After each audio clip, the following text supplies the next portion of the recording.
Hello, friends, and welcome to episode 679 of the Juicebox Podcast.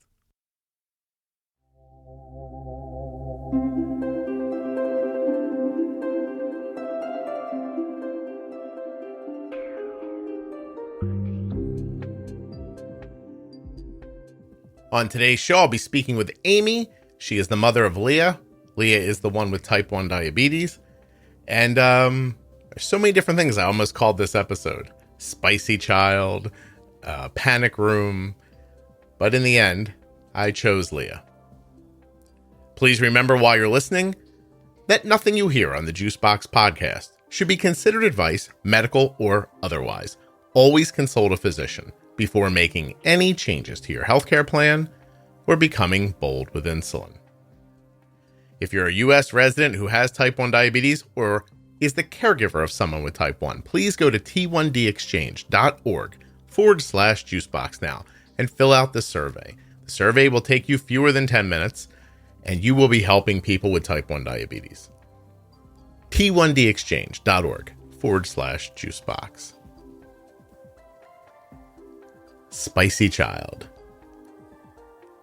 Yeah, there were a lot of good options in this one. You'll see.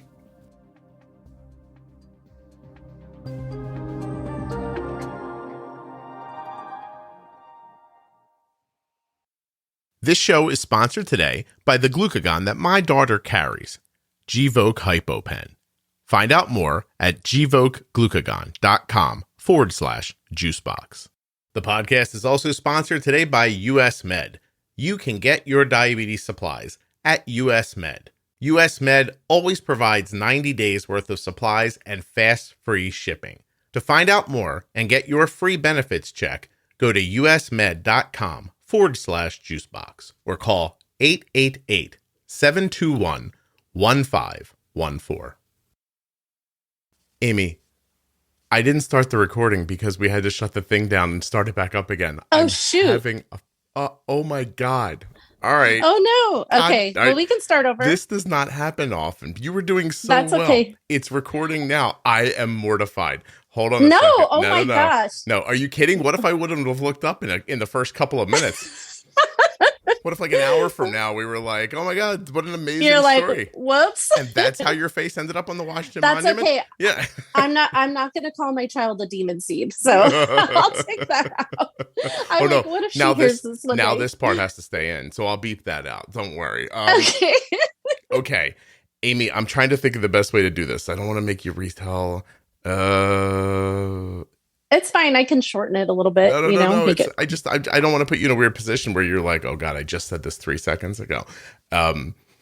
Give me a second now. My adrenaline's pumping. I just broke out into like one of those little flop sweats. I was like, God, I'm so disappointed in myself. Hold on. It's totally fine. I stare at this screen 4 to 5 times a week and I watch it go past me and I'm looking at it and I'm like, what's it not doing that it usually does? Oh yeah, recording. Okay. Oh no. All right. Okay, real quick. So I'm so embarrassed. Introduce yourself again. I'm sorry. Okay. You ready? I am. Yeah. Oh, was that sarcasm, maybe? No. Not at all. All right, go ahead. Okay. Hi, I'm Amy, and I'm a mom of 3 kids. I have a 16-year-old daughter, 13-year-old son, and a 10-year-old daughter, and she is my type 1. Okay. Boy, I'm so irritated with myself right now. I got to let it go. Hold on. Let me shake my arms. Does that work? Let it go. It's all good. I don't know. I saw Oprah do this one time. She looked very relaxed when it was over.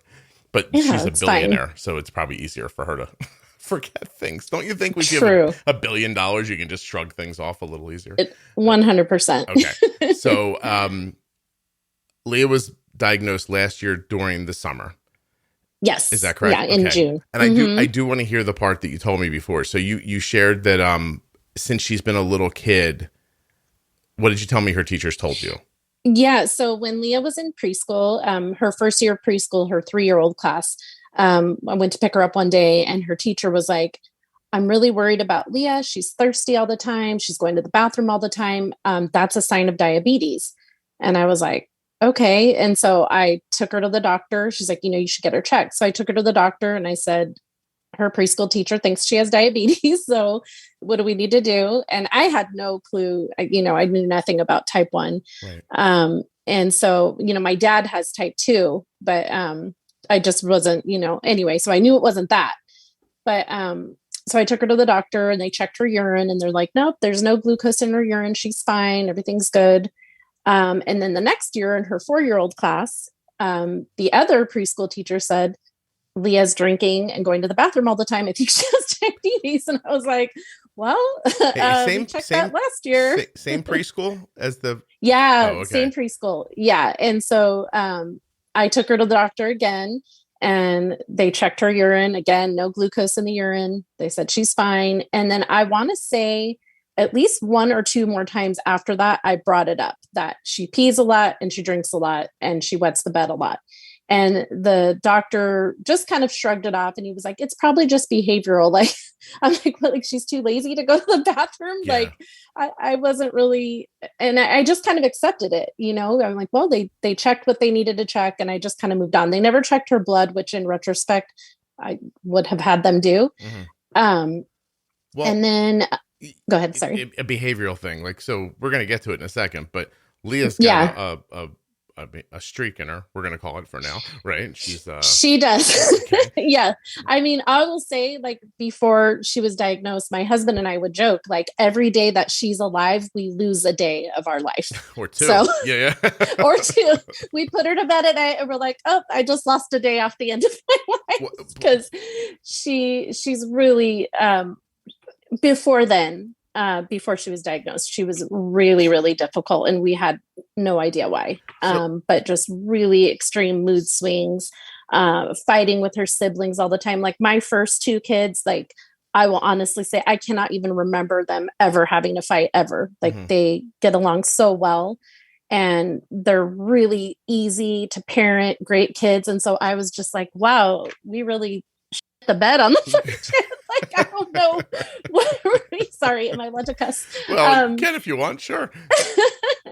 And, that's just kind of how I felt. I'm like, what did I do wrong, And so she's just always been really, really, I'll just say spicy, challenging, difficult. Is it like down to little things? Like if you said, hey, can you throw me the remote? She'd be like, go to hell. She would throw it at me, maybe. Yes. I mean, she started like, my older daughter has never said a cuss word, never flipped me off, never. But this one, I mean, I think she was like 2 or 3. She would tell people she hated them, sticking up her middle finger the wrong way. She would do it wrong. I was like, you're going to do it. How do you do it wrong? How do you do it wrong? She would like hold her hand straight out and just stick out her middle finger straight out at me. Oh. Sort of like she was like casting a spell on you, like that. Yes, yes, but with her middle finger. It's inventive. Yes, and so I was like, "What did I do to deserve this?" Well, you went to a wedding and you drank too much. Apparently, I mean. Well, you know what it was? We had just moved into our house that we live in now, and it was like a 3-bedroom, 2-bath. We're like, "Oh my gosh, this house is so perfect. We have 2 kids, 3 bedrooms." The bedroom got you, or your husband? Did he do that thing where he's like, we should christen all the rooms in the house? We did. We didn't have cable for like 2 weeks, so that's what I blame it on. So there was nothing else to do. You saved $200 and lost your sanity. Congratulations. Oh my gosh. Oh yeah. And we've had to add on to our house, like everything. We had to get a bigger car because once you go to 3 kids, it just, you need a bigger car, you need a bigger house, you need, and did the add on to the house for like a timeout room or did you? It's a panic room. Yeah, it's a panic room. See, that's funnier. Yeah. Like Leah goes off and everyone just runs to the panic room. Yes, seriously. Oh my gosh. So back even when she was like a little kid, huh? I will say she was the easiest baby, like the sweetest, easiest baby, super easy toddler. It was just once she hit 3. So in my mind, I'm like wondering if, and I don't even, and of course the doctor's like, no way, but I'm like, could she have had diabetes back then? And maybe just it gets swung like in and out, maybe like her blood sugar would rise and fall.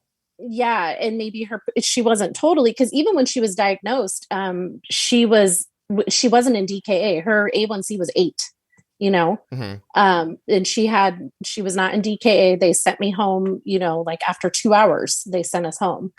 And then we had to go back the next day for training. But yeah, I mean, Right. I just wonder if her pancreas has been kind of, going in and out for years. I don't know. Yeah. It just makes me wonder. So in the spot where I wasn't recording, you told a great story about taking her to the doctor to get yes. So you didn't sniff out diabetes first. You sniffed out celiac first. You said because you have a friend whose children had celiac and it made you think about it. So they ended up. Yes. Tell me about that for a second. Right. So, I was just noticing things about her where she was just, after she would eat, she would say her stomach hurt and she kind of looked like she was losing weight. And I would catch her eating like spoonfuls of sugar. And I was like, what is going on? And so to me, my mind went like, oh, like nutrient deficiency, which happens when you have celiac. And so my friend's daughter had been recently diagnosed.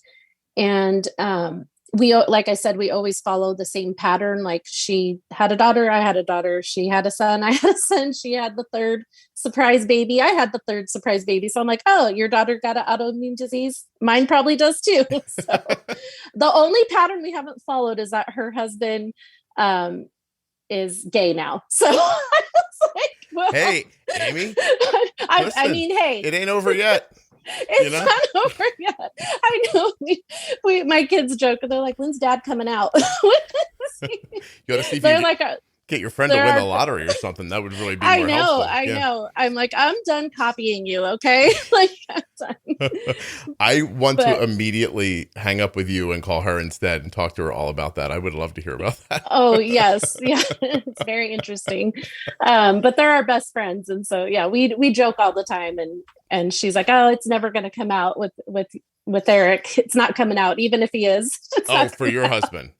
Yes. Oh, I see. She believes that even if your husband was gay, he wouldn't tell anyone? Right. Oh, I gotcha. I don't know. I hope he does, by the way. I mean, I don't hope he comes out, but I hope if he's living a closeted life that he unburdens himself. I think I would be supportive. I don't know. No, I wouldn't be. I don't know. He'd be like, hey, what am I going to do with all my life that I used up here? Yes. Yeah. These 18 years. Exactly. Yeah. Well, forget the gay part, like any of it. Like I'd be upset if Kelly walked into, I'll tell you what, Kelly said something to me one time, broke my heart.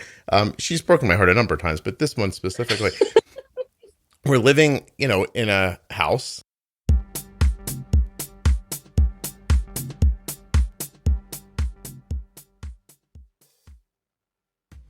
When you have diabetes and use insulin, low blood sugar can happen when you don't expect it.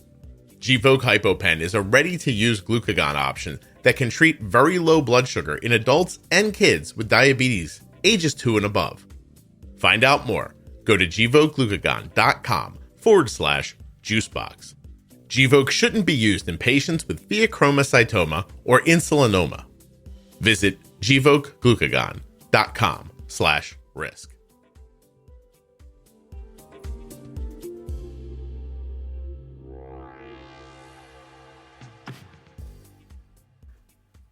At this point, I would like to talk about US Med.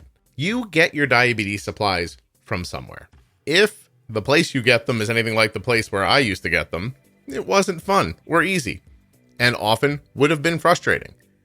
But at US Med, it won't be.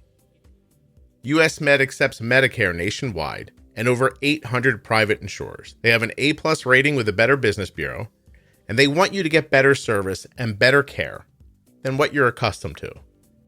US Med always provides 90 days worth of supplies and fast, free shipping. They carry everything from insulin pumps and diabetes testing supplies to the latest in CGMs, like Libre 2 and Dexcom G6. Get your free benefits check today at usmed.com/juicebox or call 888-721-1514. There are links in the show notes of your podcast player and at juiceboxpodcast.com to Gvoke HypoPen, US Med, and all of the sponsors. And don't forget to go to t1dexchange.org/juicebox and take that survey. We bought together, and the plan back then was little tiny house, bigger piece of land in a town where it's hard to get a hold of land. So we buy this little house, and the plan is we're going to just knock it over one day. Like, we're young. We're in our 20s. You know what I mean? Like, we have like these grand ideas. And we're like, we're going to knock the house over one day, and we are going to build a new house over top of it. And we're living there for a long time before we even like make a tiny bit of money to like try to even consider that. And one day she says to me, I hate this house. And I'm like, what? And she goes, I never wanted to move in here. And I was like, you could have mentioned that before we bought the house, then we wouldn't have bought it. And she's like, oh, and it's just like, and I really had like a real weird feeling of loss. I feel like the feeling I had that day would be the exact same thing if she walked up to me and was like, hey, I'm gay, by the way, and I gotta go. Bye. I'd be like, oh my God, like, because it's that feeling of wasted time. I hate that feeling. Yeah. No, for sure. Especially like all your good years, you know? But then I guess, I don't know if it's wasted. Boy, I don't know. That's a tough call. Is it wasted time? I don't know. I mean, all right, listen, we're going to go down the wrong rabbit hole here. Yeah, I know. That's another podcast, right? Yeah. Speaking of wrong holes. But, okay, so, yes. Thank you. Thank you, Amy. I appreciate it when the humor hits immediately. Okay, so. No, wait, hold on. We should absorb that one for just another second. That was funny. All right. So you take the kids to the doctor's office for celiac tests, but you said yes. Go ahead. Right. So I was like, I told my husband had been in the middle of working like 2 weeks straight, like 12-hour shifts. And I said, like, you have to come. I know you're tired, but like, you have to come with me because it's going to take 2 of us to get blood from Leah, you know? And it turned out it took 4. So we get there, and I just know from past, like when she would go to get shots, she would like hide under the table, under the chairs. It was. Does she throw? It hands? was always. Does she get like? Does she start boxing, or does she just like hide in corners? What does she do? More like a curled up, rigid body. You have to like drag her out. She goes rigor mortis. Yes, she goes a little rigor mortis, and and it's crazy. I'm like, you're small, but when you go rigor mortis, it's really hard to lift them up and get them on a table. So I just knew with her, and especially just where her behavior was at that time. I mean, obviously she was feeling horrible. Yeah. I didn't know why. And so it took me, my husband, my 16-year-old, and the nurse. We all had to like hold different limbs and body parts just to get the blood from her. Did she curse during that? Was there cursing? I think she cursed at us after in the car. I was going to say, like, she wouldn't in the public. Yeah, she didn't want to do it in public, right? No, she would never do it in front of people. But yeah, I'm pretty sure in the car she threw some stuff at me. I don't know. That's the key to cursing, by the way, to know where to do it. Yeah. It's just like I said. I really. Wow, I don't know. So hey, does she know this about herself? Even back then, do you think? Yeah, like I think she knows she was difficult. Yeah. And I think she realizes it was mostly because she just didn't feel good, because I will say she's still Leah, but it's way better than it was back then. But she's still there are still some similar things. It's just not as extreme, you know? Gotcha. And my kids laugh because on the Dexcom app, I have her as Sweet Leah, and they just think that's hilarious. You picked sweet because of the sugar aspect, or you were trying to be funny? Yes, okay. Right. Definitely. And maybe I'm like, maybe it'll just come true one day. I don't know. You're gonna will her into, but would you? I'm gonna will her into it. So the other 2 kids are kind of more mellow, or do you think they just appear mellow next to Leah? No, they're really good. No. I mean, I have no complaints. My other daughter was hard when she was little. Pretty challenging until she was about like 9. And so we kept waiting. We're like, okay, when's Leah going to grow out of this? You know? And, so the other 2 are way more. And like I said, they never fight. They're, you know, but it's like Leah just kind of brings the house down. She fights with everybody. Yeah. When Arden was younger, I used to say one day Arden's going to make some lucky guy very unhappy. Yes. Yeah. That'll be Leah too. Yes. But and if you ask my husband, he'll always say like mother, like daughter. So. Oh, okay. Let's dig into that for a second, Amy. Were you a problem? I mean, I'm feisty. I can be feisty for sure. And my husband's very laid back. So yeah, we're good combo. When she pops off, do you ever think like, oh, I said that when I was little too? I wasn't like that when I was little. It was more like teenage, Oh. Yeah. No, I was a pretty sweet kid. I think, we had teen parents and there were 4 of us. My mom had 4 kids by the time she was 22. Holy hell. Yeah. So it was crazy. So there was really no room for me to be like that. Who was going to listen to me? Who's going to put up with my, I don't want to go down this. I just need to know, was that for Jesus or by mistake? Totally by mistake. Okay. Like, yeah. We just kept coming. She couldn't figure out how her vagina worked for her, and then she figured it out. I guess not. I was like, yeah. So this thing, every time I use it, a baby comes out of it. A baby comes out. I don't know what is happening. Yeah. That was funny, because with our third, we weren't trying. And the doctor was like, oh, like, how long have you guys been trying? I'm like, well, no, we weren't. And he was like, well, no, you know how babies are made. You were trying. I was like, well, okay, I guess. Didn't mean to make a baby. Yeah, maybe you were more like not trying not to have a baby, right? Yeah, so, exactly. Okay. Exactly. All right, so the kid you find with the type 1 in the middle of COVID, right? Yes. So do you think that changes how the hospital approaches you, or what happened during that? I mean, okay, so they did blood work on all 3 kids, but they didn't do a finger stick on her. So it was like blood work that they sent to the lab, and the doctor called me the next morning, and I was on my way to work, and he was like, everything's fine, like the kids don't have celiac, but Leah's blood sugar was really high. And I was like, oh, okay. And I'm like, what does that mean? I'm like, gosh, what did she eat yesterday? That's what I'm thinking in my head. I'm like, well, she did have a few spoonfuls of sugar for breakfast. I don't know if that would do it. I'm like, I don't.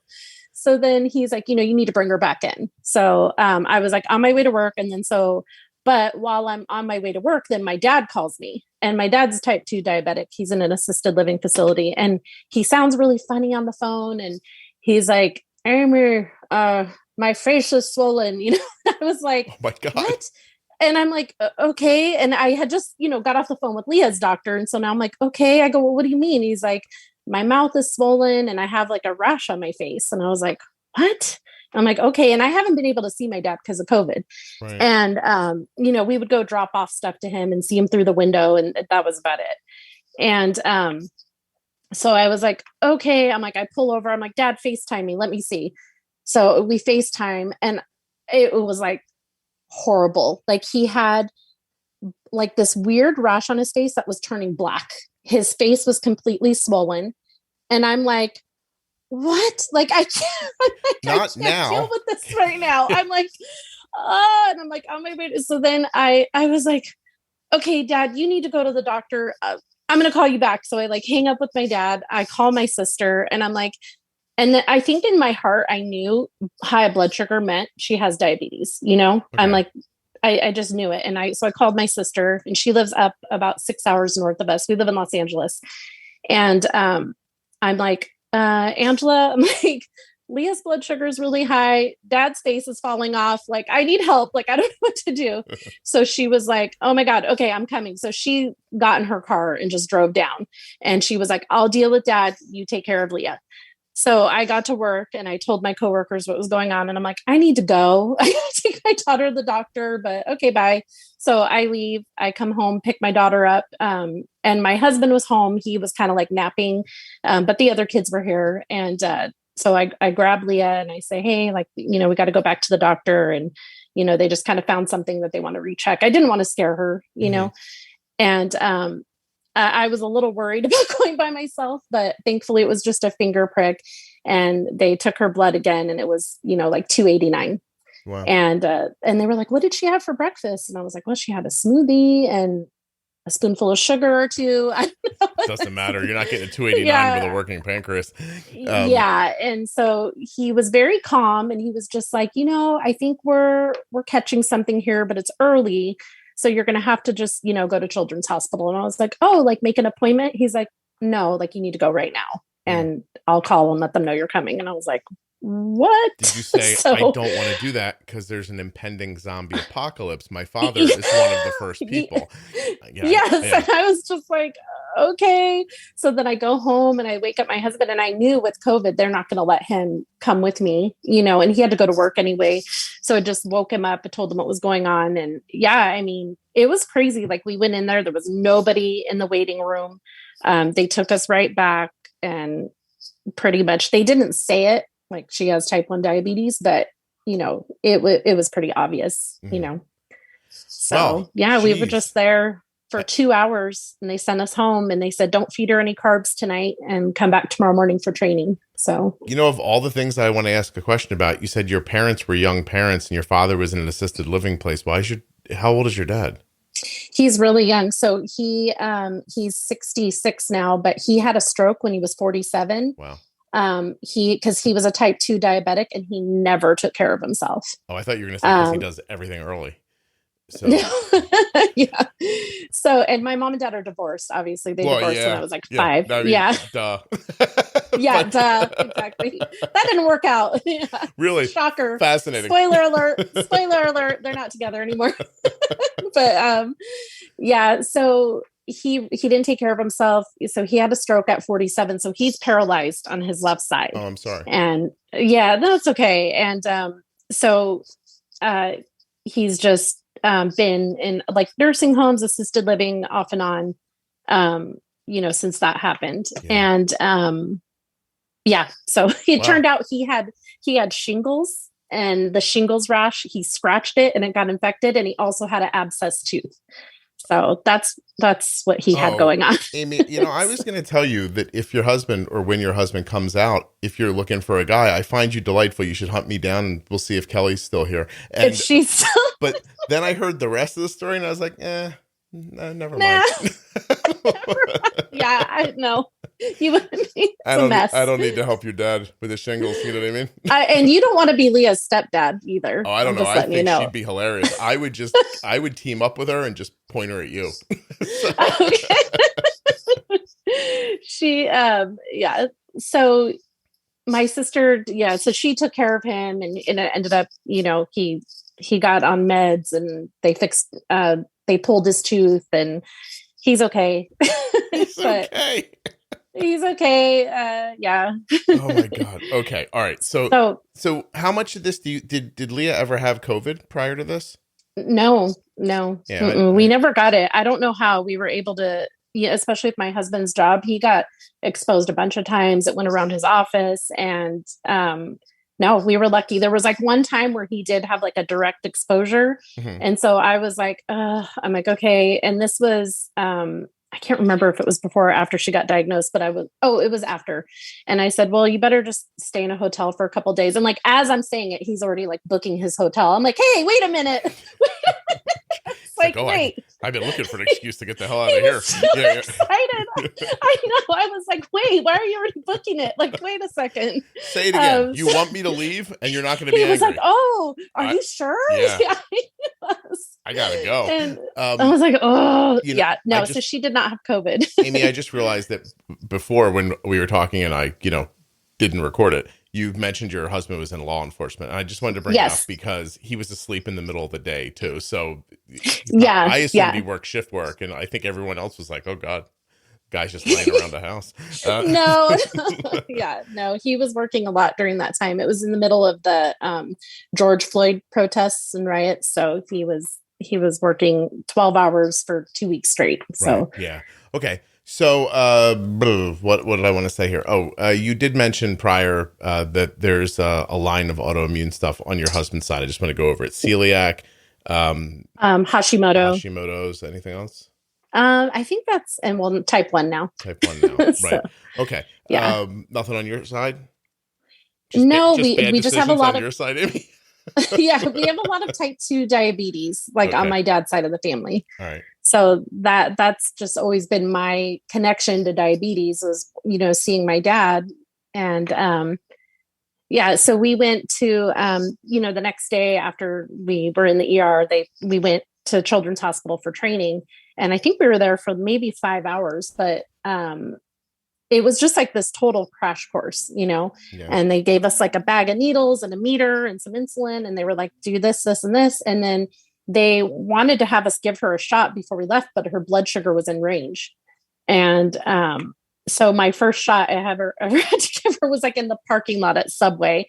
And I totally made her bleed and hurt her, and pretty sure she threw some things at me. And it was, yeah, it was not good. And I just was like, are you sure we can leave with her? Like, I couldn't, I just was like, prior to the diabetes, I was really on the edge to begin with. So now you're giving me another thing. And that is a reasonable question to ask, right? I mean, if she was challenging, that's the right word, right? Like if she was challenging to begin with, how many times did you think, oh, it's this one? This one gets the diabetes? I was just going to say that. Yeah. I was just going to say that it was like, why her? Why that one? Do your other children know that you wished it was them? I mean, I might have joked about it. Yeah. but it was just like, of the three, it had to be this one. Okay. So all right, let's really dig into the diabetes stuff. Yes. So after, you settle a little bit, what did they send you home with? What did you have? You have needles and a meter? So yeah, pen needle, like a pen, mm-hmm. and pen needles, a meter, some Lantus, and some Humalog. Okay. Yeah. How did you find learning about diabetes? I mean, I was so overwhelmed. And so I had reached out, like I think a lot of my friends had heard. So everybody was like, oh, I know somebody who has a kid. And so I called like 4 different moms who all had kids with type 1, and got some good advice and maybe a couple not great advice. But it was good. Like, so it just kind of made me feel a little more confident. And, Children's Hospital was great, like keeping in touch and keeping in contact. But I think, like you've said before, their whole advice was just like the don't die advice, mm-hmm. and not necessarily like, how is Leah going to be the healthiest? How is she going to feel the best? It was just the don't die, don't. And, so I think, and they said nothing about a pump or a glucose monitor or anything. I didn't know anything about that. And, so I think my husband had heard from someone, I don't know, he knew something about a glucose monitor, and they were like, oh yeah, you can ask for that at your next appointment. Well, then I found your podcast and I was like, oh no, this is what she needs. So about like 2 or 3 weeks in, I think I found your podcast, and I called right away and I said, we want the Dexcom, and we had it within about like 5 or 6 weeks. Okay. And I was horrified, seeing how high her blood sugar was going every time she ate.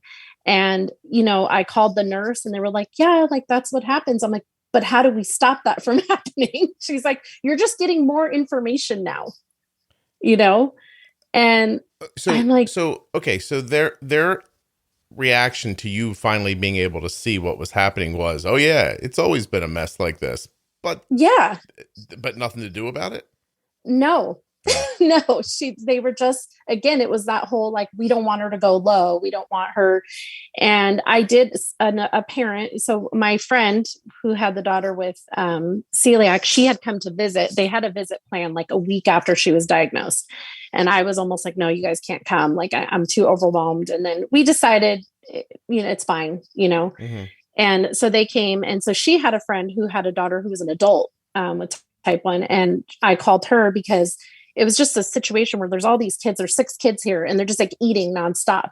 And they told me like, you can't give her insulin more than every 2 hours. And so of course, like we're watching a movie, they want popcorn, they want s'mores, they want candy. And it's just all the stuff was happening. And I'm like, no, I can't, I'm going to stack insulin. I can't, she has to wait 2 hours. And so I called her and she just was like, well, the way you have to see it is like a high blood sugar is not going to send you to the hospital. It's a low blood sugar, mm-hmm. So then I kind of got that in my head where it was like, okay, let's keep her on a higher end, but like I said, I learned pretty quickly that wasn't right. And once we got her Dexcom and I started listening to the podcast, I've been having to, advocate for her with and it's like, I don't want to discount like the help that the nurses gave in the hospital and everything. But at the same time, it just was like, she doesn't feel good, Yeah. And, well,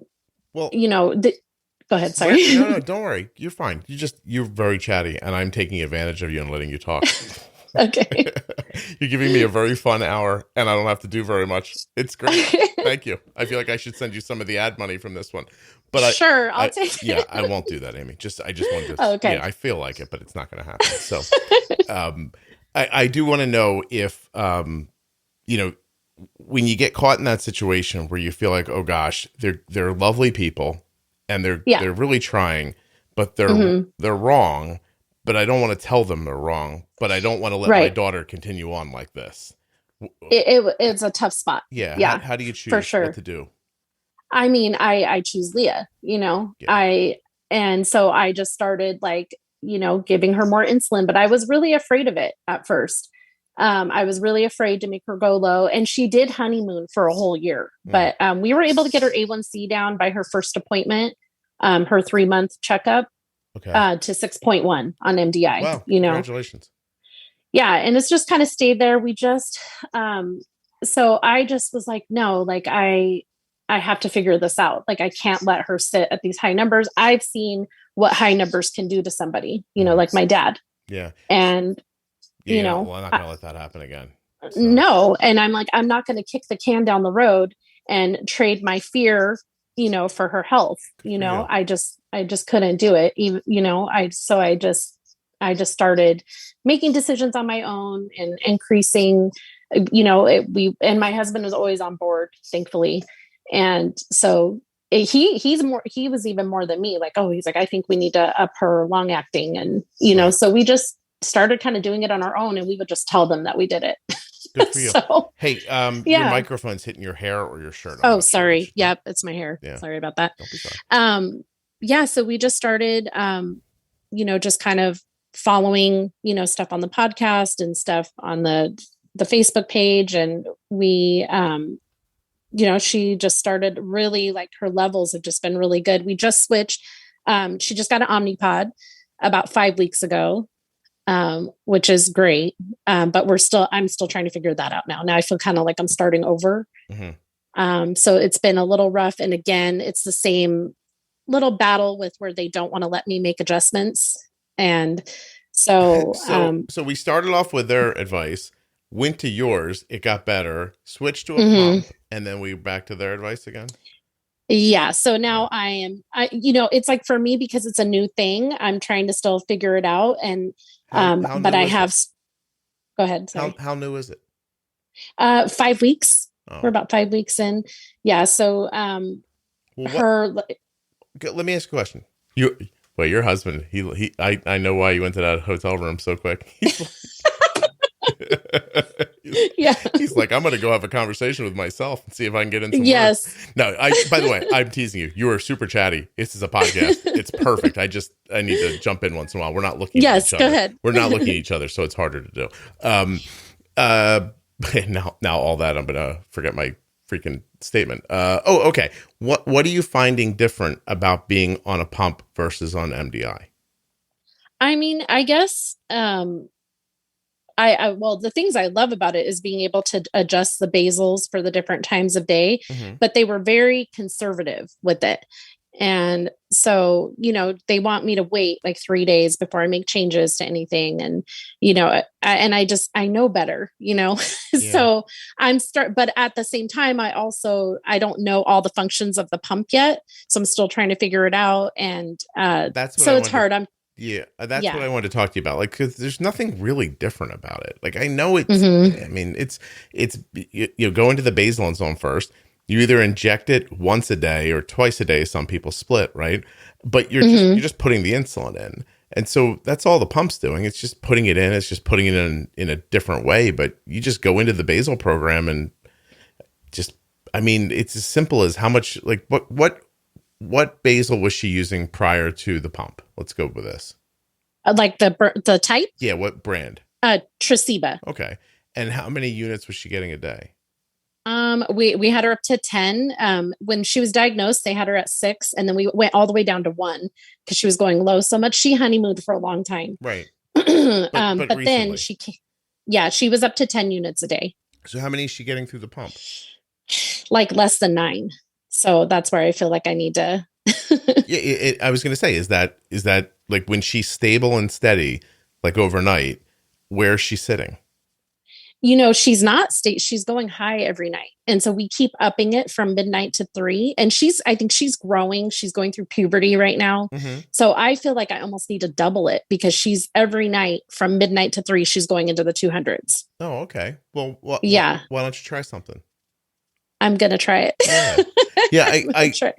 But I'm trying to like dig into this one specific thought. Like you're a person who was doing it on their own. And you were making decisions. Not only were you making decisions, but you broke away from the idea of like, oh, this is what they're saying. It's hard to go against them. So you did it. What about moving to a pump made you go back to who you were in the beginning? I think because I'm not familiar with it yet. Okay. So I'm not 100% confident. So, and I think that's it. So I feel a little bit nervous about messing with things. Yeah. Because it's new. Try just thinking of the pump as basal insulin, and you can control the time frames. So, you know what I mean? And don't even worry about the number as much as like the strength. Like if she needs more, at a certain time. Also, by the way, is she going up at midnight or is she going up when is she going up? Like literally at midnight every night. You need to start the basal increase sooner then. Okay. So I would start at 11 and see. Because you can't, it's the same thing as a bolus, right? Like, I mean, you listen to the podcast. So you can't bolus a meal and start eating at the same time. Mm-hmm. And you definitely can't change a basal program and at the exact moment when the impact is coming. Right. Because you need to pre-basal the impact, basically. Mm-hmm. And so basal insulin not only is, it's a smaller amount, it's not going in all at once. So if she's getting 0.6 an hour, and like right now there's a little bit of insulin going in through her pump for her basal, right? That bit that goes in right now is not impacting her right now. It's impacting her in, 20, 30, 40, 50 minutes from now because they're little tiny bits. So, you want to jack that basal up. I mean, I'm going to say an hour to start. I bet you Jenny would say 90 minutes. And by like, how much do I go up? Because they're only having me go up like 0.5, How's that going to help anything? You should go. I know. She's going to 200, right? Like over 200, and I'm up like constantly correcting. And then sometimes I'll just like give her like a bolus, just to try to get it down. How much are you bolusing in that time frame? I mean, it's like I'm just up all night trying to get it down. I didn't mean frequency. As much as amount, like units. Sorry. Oh, in units. I'm just doing corrections. So whatever the correction will let me do, and sometimes it won't let me. So then I'll just put in. I kind of do go back to what I know before. Like, okay, if she was 250 and we were on shots, I would give her 2 units. This isn't an algorithm. It's just the pump, right? So don't worry. Ready? Nothing you hear on the Juicebox Podcast should be considered advice, medical or otherwise. Always consult a physician. Don't worry about the insulin on board. Do what it says. Do what you know is right, because insulin on board is a dumb. It's a dumb number. It's calculated, and if it's set up incorrectly, it's not going to be right to begin with. And if you counted the carbs incorrectly, it's not going to count. It's not going to work. And if she's getting a hormone impact, it's not going to work. But bare bones. Somewhere in your pump, you've got settings set for how long insulin works in her body. And so if I don't know, maybe they set that to 6 hours. It's 2 hours. 2 hours. Okay. So that's pretty short. That's, so it is set up to be a little more aggressive. So, okay. Yeah. All right. But to finish the thought, just for people listening, if the insulin action time, I think that's what they call it in Omnipod, if that was set at 6 hours, then it makes this assumption that the insulin's alive for 6 hours. If they set it for 3 hours, then it makes the assumption that it's alive for 3 hours, meaning that 2 hours into a meal, if it's set at 3 hours, it assumes it has less insulin on board. If it's set at 6 hours, it assumes it has more insulin on board. And then that impacts how much it wants you to to correct if it even thinks a correction is necessary. But yeah, I would just, I know it sounds crazy, but I would use the pump like injections in your mind. Like don't worry about everything else. Like just do what you know is right. And so my point was going to be, if you're correcting over those 3 hours with 2 units of insulin, first of all, are those 2 units bringing her back down and leveling her out? Yeah. Okay. So then I would just try to break the 2 units up into the basal over the impact time of the hormones. Okay. And I have done that, like where I've done like an extended bolus and kind of done exactly what you said, but I want to do it so it's automatic, you know? Basal. Yeah. Yeah. So I don't know if she's getting 0.6 now. You're going to make me sit up. I'm so relaxed talking to you. I'm way back in my chair. It's the chair that you guys bought me. Thank you so much. Yeah. I actually put a picture up on the Facebook page and I said, I'm talking to Amy. I tagged you. And I was like, I'm having such a good time. So 2 units, let's just divide it by, you think the impact ends around like 3 a.m? I feel it's like 3 or 4 a.m, and then she finally comes down. Okay. Yeah. So then, what if you just, you take the 2 units, break it out over 4 hours, give her an extra half a unit for those 4 hours and see what happens. And now I'm gonna try it. You might have to end it sooner. Like, so just like we had to start it sooner, you may end up seeing you have to end it sooner. So, you want to start the basal at 11, we're going to try that for an impact at 12. And so if the impact disappears at 2 or 3, you may want to stop the basal at 2. Okay. So that by the time 3 o'clock comes around and the impact's gone, we don't have a basal that's too heavy. Okay. That makes sense? Got it. Yes. Yeah, it does. Thank you. And I'm just using your number from your correction, like trying to get the correction into the basal. Yeah. No, that makes sense. Yeah. That those corrections need to be part of her basal. Yeah, you should trust yourself more. I know. And it's funny because like once I felt like I had it down with MDI, I was like, okay, I'm going rogue. I'm doing what I want to do.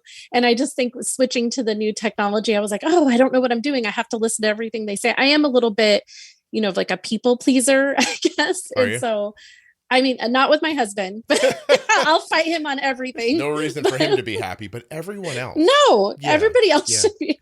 I know my husband will tell me, he'll be like, talk to me like you're talking to one of your friends, please. We tease Kelly and we're like, could you talk to us with your gas station voice, please? Yeah. Hi, I want to just fill this with 87. Oh, why are you so nice to him? A person we're never going to see again. Never. Yeah. Unbelievable. 100. Yeah, that's about right. He's probably taking an impression of our credit card to buy furniture in Mongolia right now. And you're being nicer to him than you've been to me in 10 years. That's great. Yes. Lovely. Yeah. So I do. So I think because I'm not confident with it yet, it's taking me a little bit of time to get that courage to just take matters into my own hands. But yeah, when I see her not feeling well, not wanting to go to school, obviously it makes me want to be a little more aggressive. Yeah. So, you named the episode earlier. I did. Yeah, you named it. I think it's going to be called I Choose Leah.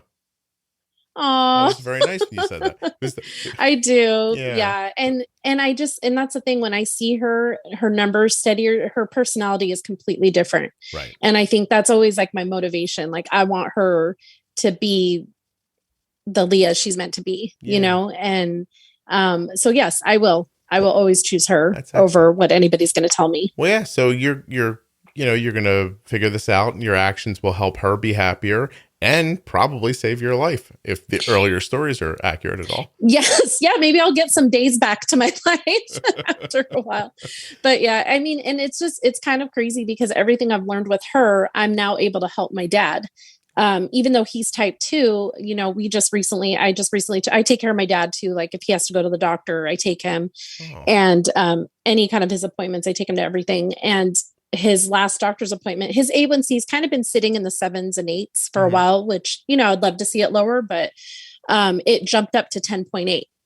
And I was like, okay, I've been in the fog of like taking care of Leah. And so now I'm like, okay, I know I know what this means. You need more insulin, right? He's an insulin dependent type 2. Mm-hmm. And so I took him to the endocrinologist. They adjusted all his insulin. And while I was there, my dad's on Medicare. I said, hey, can he get a Dexcom? And so he got one. It was fully covered and he's on a Dexcom now. And now my dad is seeing in real time when he eats a cookie, what happens to his blood sugar, Okay. So his projected A1C now, since he's been on the Dexcom, is 6.5. Wow. So are you taking what you've learned from the podcast and it's helping him as well?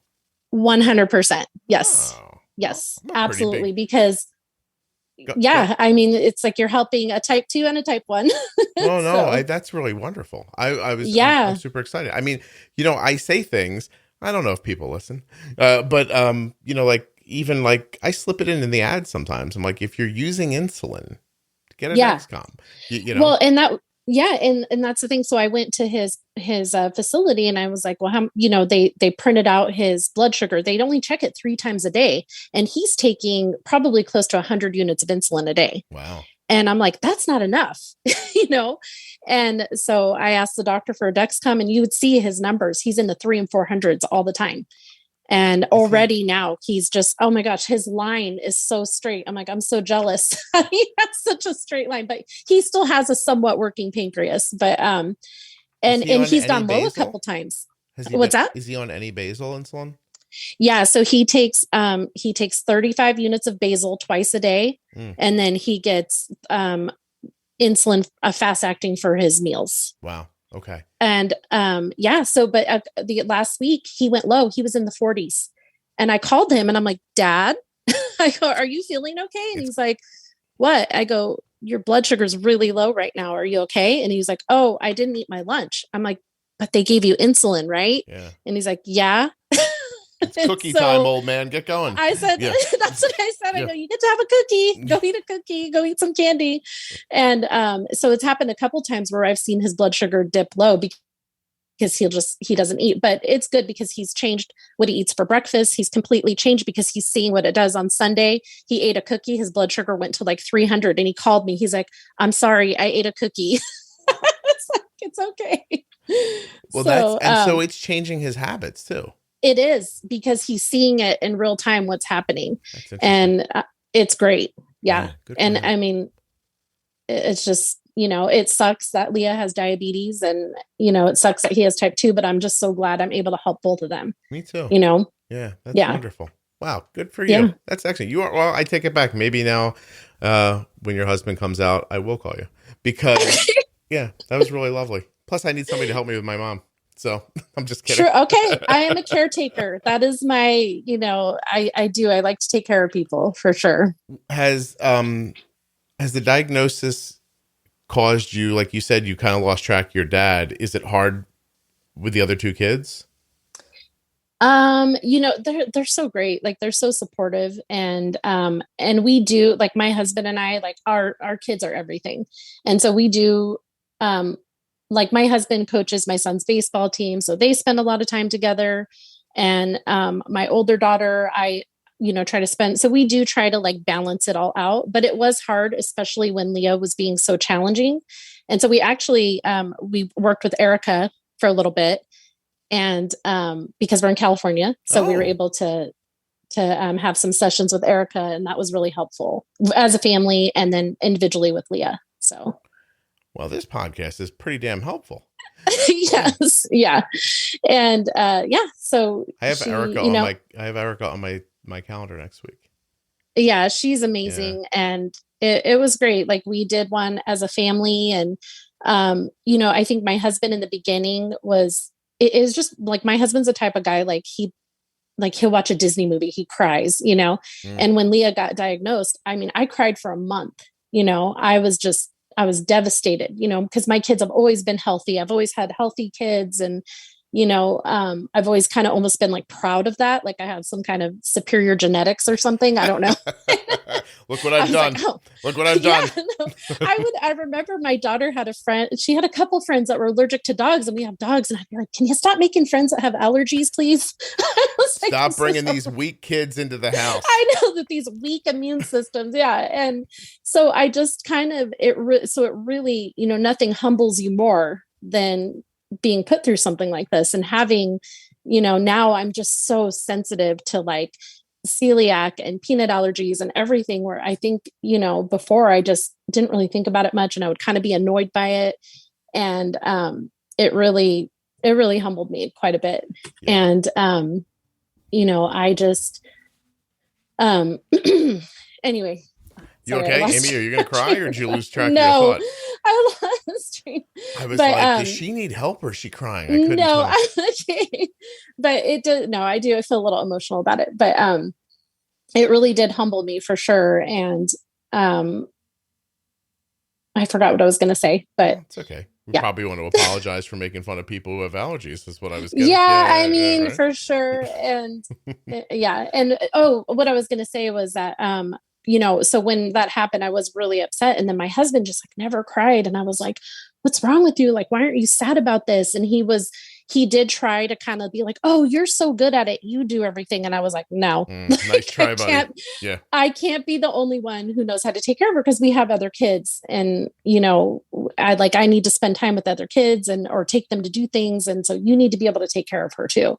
And so I think he was afraid. It was hard for him to put a needle in his child. And, but he did it and he helps a lot now. He's very involved. And, but anyway, we had a session with Erica and again, I just think like it was hard because I felt like he didn't feel it the same way I did. Mm-hmm. And we had our session with her and she kind of like went around and asked everybody, how they felt when Leah was diagnosed. And then he totally cried. And then we all started crying. We were all on different computers in the house, and all of us is just like, so it was good. And it was good to hear how my kids felt about it. The other kids and how they took it in. Right. And was it different for each of them? Yeah, I think, like my son, he was so sweet. He was just like, I just only knew my grandpa had type 2 diabetes and I really didn't understand it. And he's like, I feel really bad for her. And, he's 12 at the time. And he's like, I just want to learn how to like give her shots and take care of her. And he was so cute. And he was like, sometimes when we ride our bikes home from school, like I want to be able to go like get food with her and be able to give her a shot. And Erica was just like, I'm so touched hearing that, Charles, like, that's so sweet. And then she's like, Leah, how does it make you feel to hear, your brother say that? And she's like, can I guess what she said? Yeah. Can I guess what she said? What did she say? Did she say, yeah, go. That kid's pretty much. But she was like, yeah, I mean, I guess that's nice, because sometimes I'm hungry on the way home from school. It was just like this touching moment. And she was like, yeah, I don't care. Yes. And she's really mean. She was really mean. One of our sessions with Erica, it was just me, Eric, and Leah, and she was in her room on her device. And my husband, he hasn't mastered the the Zoom. Oh, okay. The Zoom kind of had it at a bad angle, and so he kind of had a double chin, on display on the Zoom. And she just sent him a text message that said, nice chin. In the middle of your family therapy? Yes. Yeah. She just sent him a text message that said nice chin. So that's hilarious. Yeah, she's charming. Yeah, but, charming. Yeah, no, so it's been so helpful. And I feel like I owe you so much because I mean, our whole family is better because of it, including my dad. I'm really happy to hear that. Thank you for telling me. That's wonderful. Yeah, for sure. I don't know what to say usually, so I'm going to try not to say something silly and just say thank you. But you're welcome. It's very, it's a humbling, like I try not to say things that I think people think sound just cliched, but you ought to try sitting over here and having someone tell you that story and then thank you at the end of it. It's hard to absorb. So absorb it because I will. I'm like, where would we be had I not found your podcast? I don't even want to know. Yeah. I don't even want to know. Do you know that this week my mom's having a health issue and I didn't feel like that she was getting the care she needed through the doctor that she basically landed on when she was at the hospital. So I looked at our our options for how to get her a second opinion. And they were all, like cold call an office and tell a story and hope a doctor was interested. And then I was telling my neighbor about it, and her son had grown up to be a surgeon. And she's like, why don't you call him and see, if he knows anybody? So I texted him. And it turns out he went to medical school with a doctor who is the exact kind of doctor that my mom would need. So he texted his friend. His friend then called a mentor. And yesterday, the mentor's office reached out and treated us so much better than my mom has been treated so far, which sucks. I'm not going to lie. Like, it sucks that you need to know somebody to get treated well, but it's it's happening, right? And I text him to thank him. And I send him a very thoughtful text, and it I'm telling him how much of an impact he's made, and I'm thanking him. And he responds, "It's no trouble." So I was happy to do it. And I was immediately like, no, man, you don't understand. Like, you can't just say no trouble. I'm happy to do it. This is a really big deal. My mom's happy for the first time in months. My family feels relief for the first time in a long time. Like, this is so I'm now trying to explain to him what a big deal it is. And as I'm explaining it to him, I'm thinking, oh, this is what I do to people. They tell me something and they thank me and I go, oh, it's no trouble. Don't worry about it. And I was like, oh, damn. And I got mad at myself. I was like, I got to stop doing that. But I don't know. It's hard. Yeah, I know. It's hard because you still want to remain humble, but at the same time, it's not even that. I made a thing. It's recorded. So it keeps helping people. It's not like I have to do it over and over again to help them. Do you know what I mean? Like, I talked to you once. If something valuable gets said in this hour, which I ain't 100% sure we did, but I maybe. And so we did talk about the basil thing overnight, so that might be okay. But, if somebody takes something from this episode and it helps them, and this episode gets downloaded, a lot, and then it helps all those other people. My effort only happened once. Do you know what I mean? And so it's hard to feel like, I don't know, if tens of thousands of people tell you something, but you only did something once for them to all get that reaction, it doesn't feel like my effort is equal to their thanks. I don't know. To their appreciation. Yeah. And I know it's a weird thing, but I really do like hearing it and I appreciate knowing. Yeah, no, I just, like I said, because a lot of the advice I got was the like you've said before, the don't die advice, which is great. And I don't want that to happen, but I would have never been able to help her the way I have had I not found it. Yeah. No, and not only her health, but emotionally, because then we found Erica. So. Right. No, but just her behavior too. Like, I know she's still like spirited, but she's not like flipping you off anymore. Right? I mean, when we got her pump, I put a picture of it on the page, but when she got her pump, I was like, oh, Leah, let me take a picture of you with your pump and I'll send it to grandma. Oh, she's the one that flipped you off I remember that picture. Yeah. Yes. Yeah. She flipped me off, but that was more just like, that was more in fun. But yeah. Oh, and she's told me like, she does not identify by her diabetes. You know what I mean? Like, she's fine with talking about it, but she's not like, I'm a type 1 warrior. Like, that is so not her personality at all. Right. And she told me if I ever wore a type 1 warrior mom t-shirt, that she would set it on fire while I'm wearing it. So you're gonna end up dead. That kid's gonna kill you. Yeah. She is somehow one way or either slowly over time or just one day. Yeah. I used to say to Kelly, why don't you just smother me with a pillow? Wouldn't it be quicker? Why are you torturing me like this? Can we just get this done, please? I mean, it's just this water torture thing is taking forever. Like, right? It is. I know. My poor husband too. He's got all these feisty girls in the house. There's 3 of us, so. He said that once we're all like synced up with our cycles, that he and my son are going to leave town every month during that time. So I've never been so delighted as how you described him running to the to the hotel when you were like, oh my gosh, it was like, as I was saying it, it was already booked. I'm like, whoa, how'd that happen? He's like, should I use Travelocity or the one with the gnome? Yeah. Oh my gosh, it was so funny. I'm out of here. Did he look at his son and go, see ya, sucker? I know. He was like, sorry, don't want to give you COVID. Oh, it's a shame. You're gonna have to stay. I gotta go. Goodbye. Probably walked around in his underwear for 3 days. He's probably so happy. Oh yeah, eating cookie dough. Yeah, he was happy. Oh my God. All right. Well, Amy, is there anything that we haven't talked about that we should have?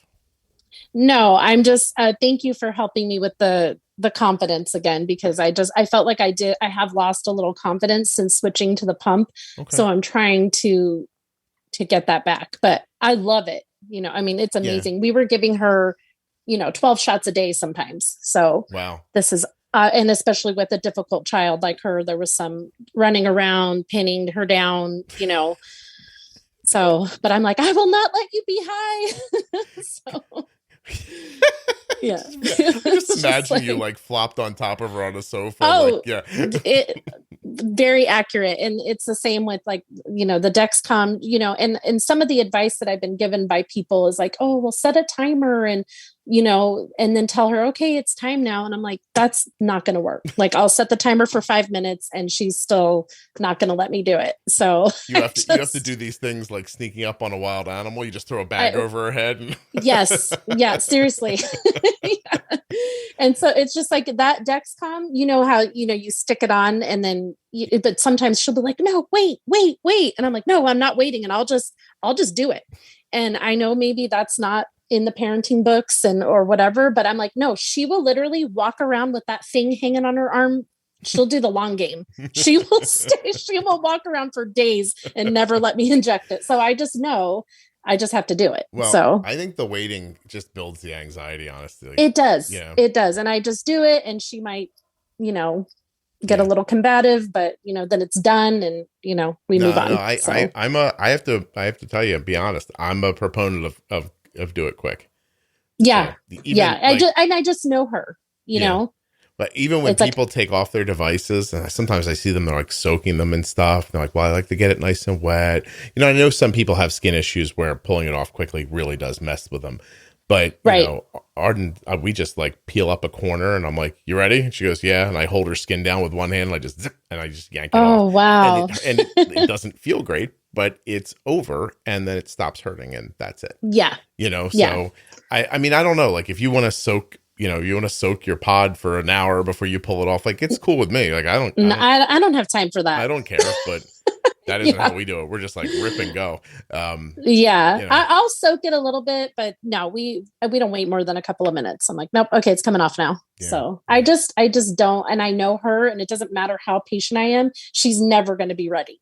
She's never going to be like, okay, mom, you can inject it now, or you can take it off now. You just have to get it done. One more second. Hold on. Wait. Why are we waiting? It's just wait 1 second. Like that. It just goes on forever, right? Yeah. Oh, totally. Yeah. 100%. I may have lived through that once or twice. Okay. My son with taking a pill when he was a little kid. Holy crap. My wife and I are traumatized by one time. Like we just were hours in the kitchen, like just swallow the pill. Oh my gosh. Swallow, like we're tired. Like you'll feel better if he was little, and he's just like, I don't want to do it. And we're like, shut up and just swallow the pill. And he fought forever. And then finally did it. Like an hour later, he's like, my head feels better. And we were like, oh, wow. Yeah. Imagine that. Okay. Thanks, kid. All right, Amy, I'm going to let you go, and I'm going to delete out all the cursing that we did. Yes, I'm sorry. I have a potty mouth. No, it's fine. I cursed the biggest curse, so don't worry about it. All right. Do you not remember? I don't. I said. I think so. Yeah. Oh, yeah. Yes, that's right. Yeah. That's right. That's got to come out. That has to come out. Although I can imagine your daughter saying it. So.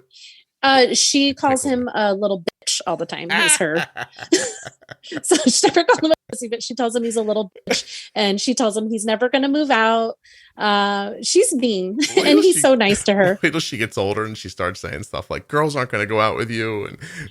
And she's very mean, but he's thankfully he's pretty good about ignoring it. Yeah. So. All right. Listen, if your friend ever wants to come on and talk about her husband coming out, I don't care that it doesn't have anything to do with diabetes. Okay. It's an interesting story for sure. So, and I'll let you know if my husband ever does. I'll keep you posted. If and when. Yeah, I hear you. Okay. All right. All right. Hold on one second. Take care. You too.